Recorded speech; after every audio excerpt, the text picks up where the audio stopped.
Sana'y magustuhan mo po ang mensahe ng tulang ito. Ito ay mula pa sa ibuturan ng aking puso. Listen very well. Sa kalagitnaan ng ating paglalakbay, ang ipo-ipo ay maaring dumating sa isang kumpas lang ng kanyang mga kamay. Kaya nitong paliparin ang mga kasangkapan sa paligid. Maaaring magulo ang mapayapang daigdig. Ikaw, paano mo ilalarawan ang ipo-ipo sa buhay mo? Ano-anong mga bakas ang iniwan niya sa iyo? May mga ipo-ipong madaling nawawala, subalit ang iba ay nakadikit na sa puso't gunita.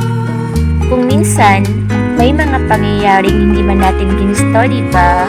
Nangyayari, at mangyayari ang sadyang nakatadhanan.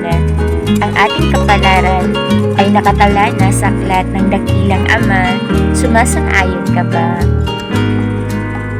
Dumaan man ang malakas na ipo-ipo sa ating buhay, huwag tayong manlulupaybay. Oo, mabilis man silang dumarating at nawawala. Subalit, may aral naman tayong nakukuha, diba? Sumasang-ayon ka ba?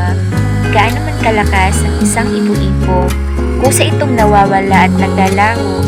Ganyan ang bawat senaryo dito sa mundo, walang permanente, at ang lahat ay babago-bago. Sumasang-ayon ka ba sa mga sinasabi ko? For to ponder for today, these are my original insights straight from the heart. Nothing is permanent in this lifetime, diba? Everything is just a temporary assignment. Just like a whirlwind, it comes out of the blue, diba? No matter what happens, be ready.